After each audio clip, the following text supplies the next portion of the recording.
Hello, my lovelies. Welcome. I'm Lady Creepypasta. Thank you for joining me this evening.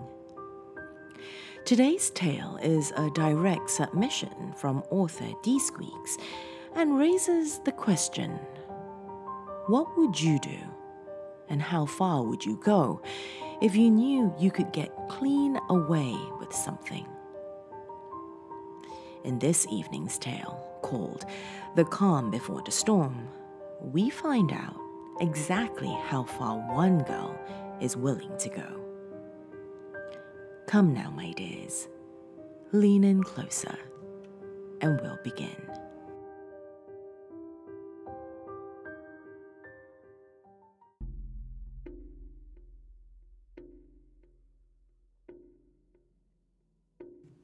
You know that feeling just before a storm hits? Everything gets quiet. The quality of light changes. The wind is still. Noises become unnerving, as if the few children remaining outside are continuing to laugh and play in defiance of the approaching danger. There's an eerie calm that accompanies the inevitability of the sinister, ever-growing clouds of a storm. As a 12-year-old girl, this feeling became synonymous with a sense of duty for me. Me and my brother Henry lived with our dad. Our mom died when I was 5. We grew up with a lot of help from a nanny. Dad owns his own dental practice, so even though financially we were all set, he didn't have as much time at home with us as he wanted. Henry has Down syndrome. Now, before you feel pity for him, don't. Maybe I'm defensive on the topic, but some are quick to jump to conclusions about people with Downs. They don't look at the person's humanity anymore. They think it's something to pity or fear. I think it's something to respect, as those who are affected have to overcome others' expectations. Henry is an amazing person, and he lives a good life.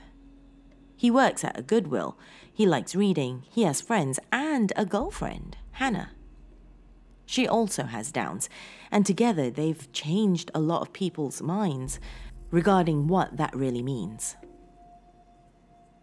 We lived in a neighborhood close to a park where kids and families would come to play. Unfortunately, this included the neighborhood bullies. 3 boys, ages ranging from 11 to 14, led by a pudgy, freckle-faced ginger named Mikey. There was Patrick, bony and tall for his age, and Matt, tan and blonde, with an ego unparalleled by anyone else I'd ever met. Anyways, I was outside on a summer evening with Henry. We were playing with a bouncy ball, passing it to each other and making up new games. I must have been distracted because initially I didn't notice Mikey and his thugs coming down our street on their bikes. Next thing I remember, I was hearing Henry politely asking for the ball back, then getting up and starting to cry. "Let's see you figure this one out," jeered Patrick. "Yeah, come and get it, retard," Mikey taunted. Patrick, a full head taller than any of the rest of us, was standing in the street, holding the ball far above his head while Matt stood imposingly between him and Henry. Mikey was pedaling in slow circles around the scene, laughing, drinking it in. "Jump for it, Riri," Matt snarled. An otherworldly, reverberating hum filled my head. I stalked towards them, incensed by the injustice taking place. It wasn't fair. I'm not sure what would have happened next if a car hadn't been heading down the road just then. It honked for us to clear a path, so we seized on this opportunity to retreat to our side of the street. Patrick sneered and tossed the ball in the other direction, and all 3 of them moved on, whooping and laughing. I took Henry inside, and we explained what happened to our father. I remember him hugging Henry, telling him he was proud of how he handled things. I hung back and watched as Dad gave Henry a popsicle and moved patient files across the desk, searching for the phone to call Mikey's parents. Good luck, I remember thinking. Mikey came from a rough household. They lived in a house in near-hoarder conditions.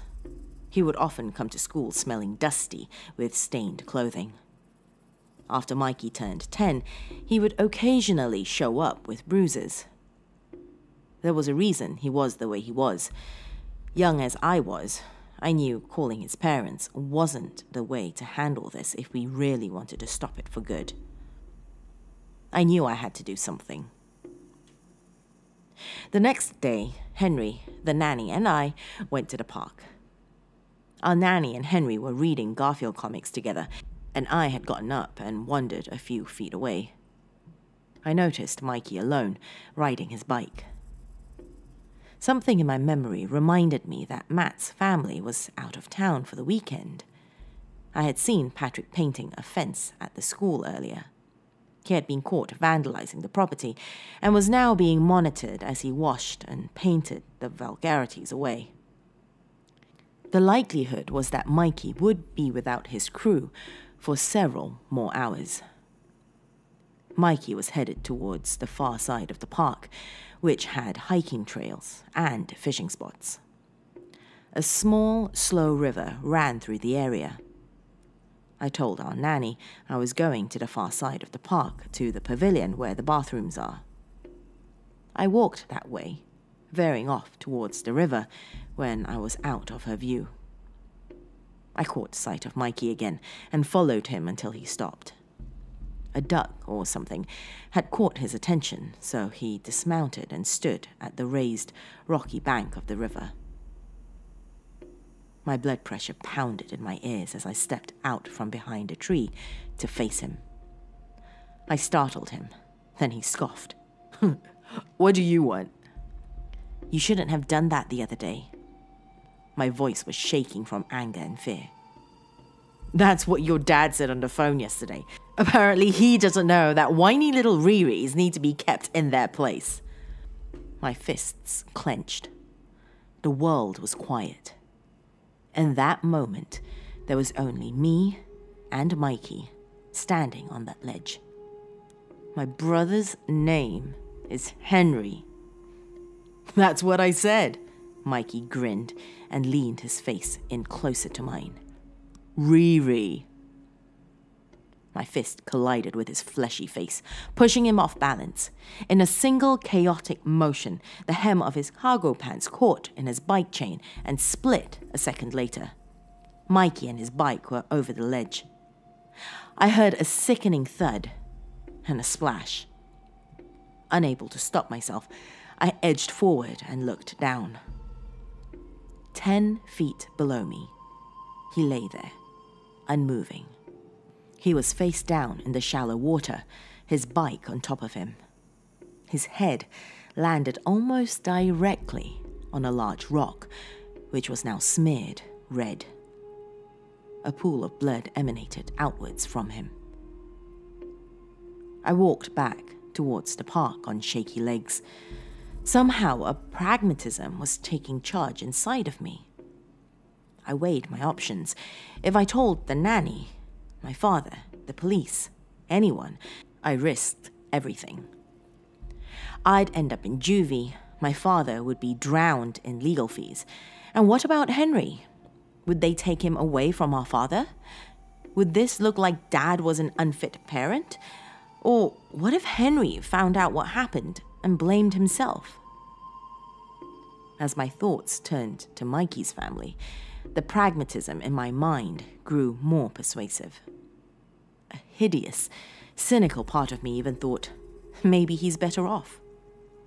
His parents clearly weren't fit to have him, and, left to his own devices, he was on the path to become exactly like them, a petty criminal, always in and out of jail. When I returned, the extent of what happened hit me, and I doubled over and vomited.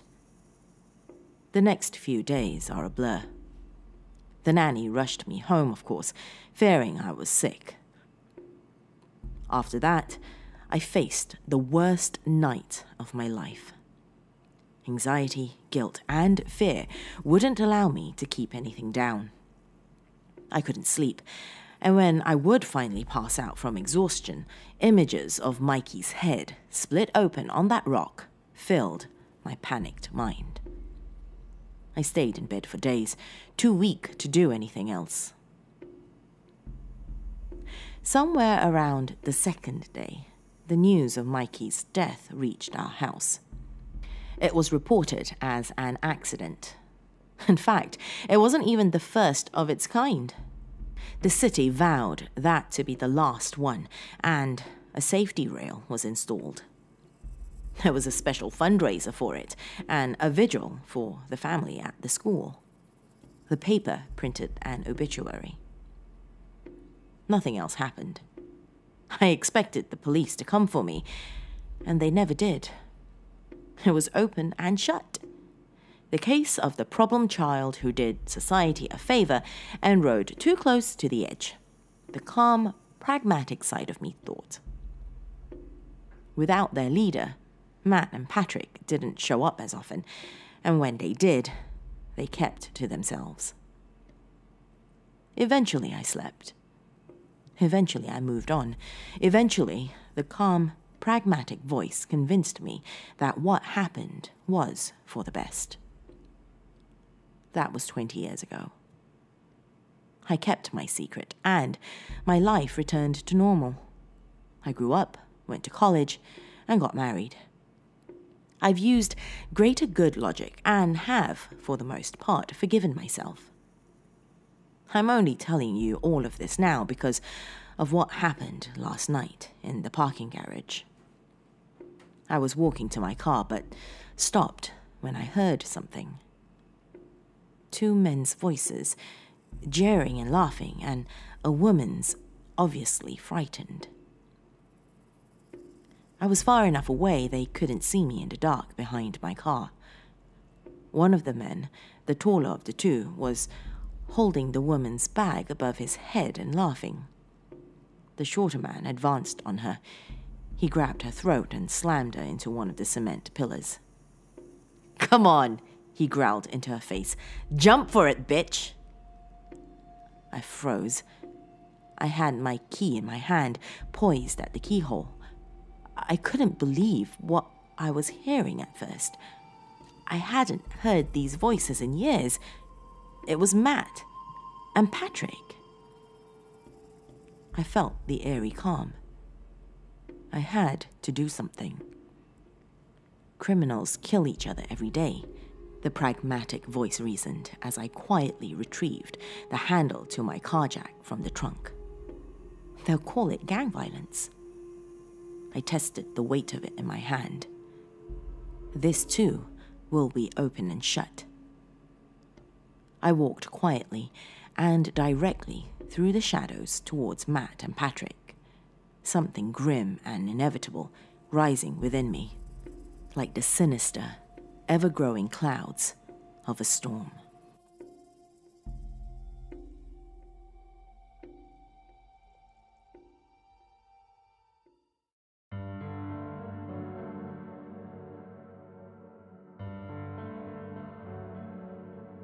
What do you think, my dears? Did she do it for the greater good? Or is it just plain, simple, cold, dark revenge? If you're watching this on YouTube, leave me a comment below and share your thoughts. If you're listening to the podcast, share your thoughts on social media. Just send me a tweet or a Facebook message. My handle is Lady Creepypasta on both. This channel exists because of you, my lovelies. If you would like to support it and potentially receive some discounts on my dungeon essentials in the process, head on over to patreon.com/LadyMcCreepypasta. I do have a new goal set up there. Head on over there and have a peek to find out more. That's all I have for you today, my dears. Do come back though. and visit me soon.